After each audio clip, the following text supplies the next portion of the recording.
Have you ever walked away from a conversation feeling more drained than before it started? Maybe your shoulders are tight, your chest heavy, or you find yourself replaying the same words over and over again in your mind, wondering why something so small left such a big bruise on your heart. Sometimes it's not the volume of what's said, it's the weight. And sadly, that weight can come from people closest to us. Yes, even family. You might not want to say it out loud. Maybe you feel guilty even thinking it. But there comes a point in life, especially in these later years, where we have to ask ourselves an honest question. Is this relationship hurting me more than it's helping me? That's not an easy question to ask, especially when it involves your own children, siblings, or people you've known for decades. But ignoring the pain doesn't make it go away. And staying quiet to keep the peace often means sacrificing your own. So in this video, we're going to gently walk through some of the signs that it might be time to step back, or even let go, of certain people in your life, no matter how long they've been in it. Because your peace of mind, your emotional health, and your joy are not luxuries. They are essentials. Let's start with something many people overlook, especially when love is involved. How you feel after every interaction. Think about it. When you hang up the phone or leave a visit with that person, do you feel heard, respected, uplifted, even in small ways? Or do you feel smaller, less like yourself, like you have to recover emotionally every time? If you're constantly walking on eggshells, bracing for criticism, or trying to avoid setting them off, that is not love. That's fear. And no relationship, family or not, should be rooted in fear or guilt. A woman I met recently, her name was Margaret, told me about her daughter who would only call when she needed something. Money, babysitting, favors. Never a, "How are you?" Never a genuine moment of care. And yet, Margaret felt like saying no would make her a bad mother. So she kept giving, kept sacrificing. But with every phone call, she felt more invisible, more used. Finally, Margaret decided she'd rather be alone than feel lonely in the presence of someone who didn't truly see her. She didn't cut her daughter off with anger. She simply started saying no, gently, clearly, and more importantly, consistently. And what happened? Her daughter disappeared for a while. And that hurt. But over time, Margaret realized that her silence had brought something unexpected. Peace. A peace she hadn't felt in years. The next sign to pay attention to is how often your boundaries are ignored or dismissed altogether. If you've ever said something like, "Please don't talk to me like that," or "I need space," and it's met with laughter, mockery, or worse, complete disregard, that is a red flag. And if that pattern keeps repeating, it's no longer a misunderstanding. It's a choice they're making not to respect you. And it is not your job to keep explaining yourself to someone who's committed to misunderstanding you. Boundaries are not walls meant to shut people out. They're fences with gates, meant to keep what's harmful out while protecting what's sacred within. And that sacred thing is you, your energy, your heart, your dignity. Now, maybe you were raised to believe that family always comes first, that you should stick it out no matter what, that walking away is selfish. But let me tell you something as gently and clearly as I can. Staying in pain for the sake of appearance or duty is not loyalty. It's self-abandonment. You've made sacrifices your whole life, for children, for partners, for others. But now, in this chapter, your well-being matters too. Not in a secondary way. Not if there's time left over. It matters right now. So if you're constantly the one making the effort, always the one calling, reaching out, trying to smooth things over while they bring nothing but conflict or chaos, it's okay to pause, to step back, to give yourself permission to protect your peace. You may even find that space gives you clarity. That distance lets you see the relationship more honestly, without the emotional fog. And sometimes, from that clarity, healing becomes possible. But whether it does or not, you'll know you chose yourself. And that's not something to feel ashamed of. That's something to be proud of. Now that we've talked about the emotional toll and the boundaries being crossed, let's keep going and look deeper at how these patterns affect not just your mind, but your spirit and your sense of self. You've already done the hard part, acknowledging that something doesn't feel right, that even though this person is family, something in the relationship drains you more than it fills you. That's not an easy truth to face, especially when your heart still cares. But facing it is the beginning of protecting the peace you deserve. Now let's talk about something many of us ignore for far too long: how your identity gets lost in the shadow of someone else's control. Maybe it's subtle. A passive-aggressive comment here, a joke at your expense there. They might call you too sensitive when you express your feelings. Or maybe they talk over you in conversations, twist your words, or act like your thoughts don't matter. Little by little, it chips away at you. You start second-guessing yourself. You stop speaking up. You minimize your needs, your voice, your you, just to keep the peace. But your voice matters. Your experience matters. And if someone, even a family member, makes you feel like you're never quite enough or always too much, that's not love. That's manipulation. And it's okay to walk away from it. A man named Charles, 73 years old, shared with me how his older brother had always been the alpha of the family. Loud, commanding, and dismissive. Every time they talked, Charles felt like he was 10 years old again, being scolded, corrected, belittled. For years, he put up with it out of loyalty. "He's my brother," he'd say. "What am I supposed to do?" But then one day, Charles asked himself, what am I actually getting from this relationship? The answer? Anxiety? Resentment? Sadness? So he did something he never thought he could do. He stopped calling first. He stopped putting himself in the line of emotional fire. And when the silence came, it was hard at first. But in that silence, Charles found something he hadn't felt in years: relief. He reclaimed his identity, not as someone's younger brother, not as a silent peacekeeper, but as a man who had earned the right to feel safe in his own skin. And that brings us to another clear sign.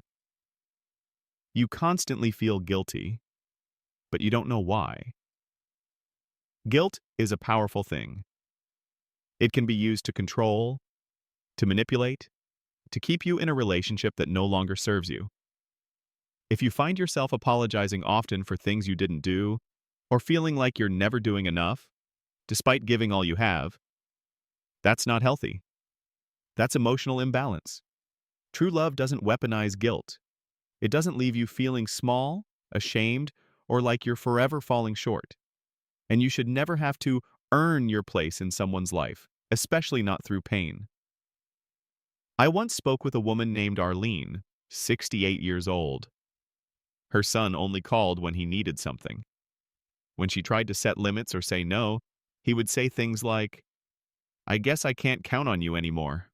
Or, "Wow, I thought you were better than this." And Arlene, out of love, would cave. Every time. But then her blood pressure started rising. She lost sleep. Her anxiety worsened. And that's when her doctor asked her something simple. What in your life is constantly making you feel tense? The answer came to her immediately. It was those guilt-laced phone calls. So she made a decision. The next time he called asking for money, she said, "I love you, but I won't be helping with this." And when the backlash came, because it always does, she didn't argue. She didn't explain. She simply repeated herself. Calm, firm, loving. And something shifted in her. Not in him, at least not right away, but in her. She realized that love with limits was still love, and that protecting herself didn't make her a bad mother. It made her a strong one. And that's the heart of this next truth. Sometimes love means letting go. It's one of the most painful things we ever have to do. But letting go doesn't mean closing the door forever. It doesn't mean hate. It doesn't even mean you'll never speak again. It means stepping back far enough to breathe again, to remember who you are outside of that tension, outside of that dynamic, outside of someone else's dysfunction. You can still love someone and love yourself enough to say, not like this. Not with yelling, not with disrespect, not with pain that never ends. And if they ever choose to meet you in a healthier space down the line, the door can always be cracked open, but it will be on your terms, not theirs. Because your life now, this season you're in, is far too precious to waste in cycles of hurt. And when you release what harms you, you create room for what heals you. You create space for joy, for laughter, for friendships that feel like sunshine instead of storms, for new hobbies, new conversations, and new memories that aren't clouded by guilt or fear.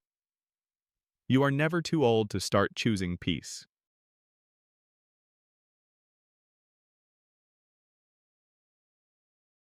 You've come so far already, and I want to take a moment to acknowledge that.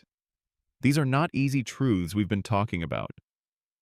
They go deep into loyalty, memory, and love that's tangled with pain. But facing them is powerful, and it's never too late to choose yourself. Let's talk about one last sign, one that's often dismissed, but deeply important. Your body is telling you something's wrong. You know that feeling?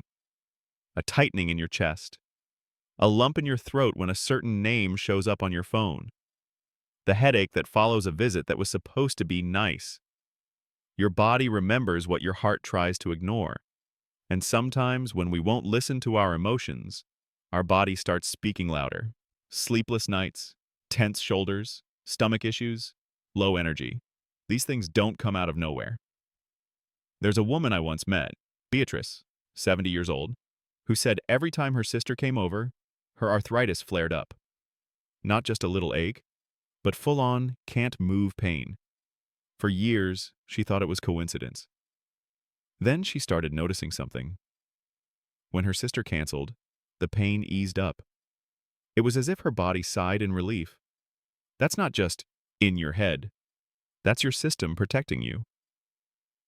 When people constantly stress you, criticize you, or bring chaos into your life, your body will respond, especially in these later years, when your health is more delicate, more sacred. Your peace isn't just emotional, it's physical.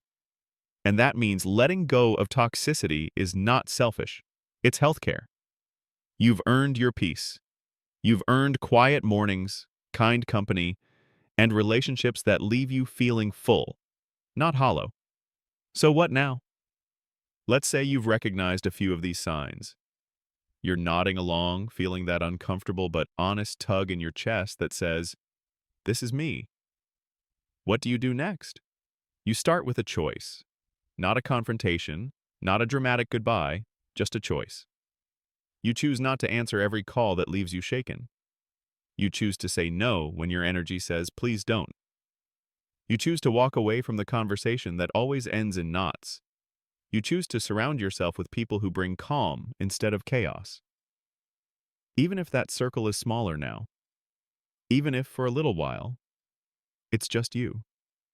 And if guilt starts whispering in your ear, remind yourself, you are not cutting people off. You are cutting off the pattern of being mistreated. There's a big difference. You still love, you still care, but now you do it with boundaries, with dignity, with wisdom that says, I matter too. And let me tell you, something beautiful happens when you clear out the toxic voices in your life. You start to hear your own voice again, that inner voice you've had since you were a child. The one that knows when you're tired, when you need quiet, when you need truth.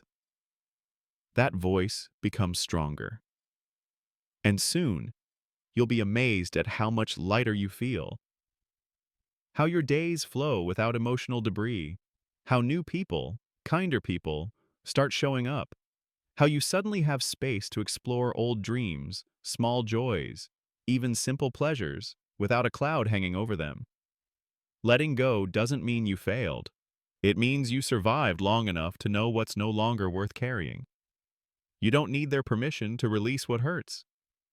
You don't need their approval to choose peace. All you need is your own courage. And you already have that, or you wouldn't be here, listening to this, letting it reach that tender part of you that wants something more. So let's take a moment, right now. Close your eyes if you feel safe doing so.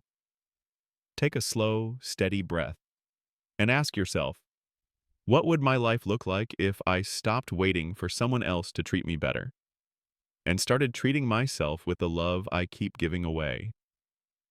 That question isn't meant to make you sad. It's meant to show you a doorway. And you can step through it anytime you're ready. You are not too old to set new boundaries. You are not too late to start healing. And you are not alone.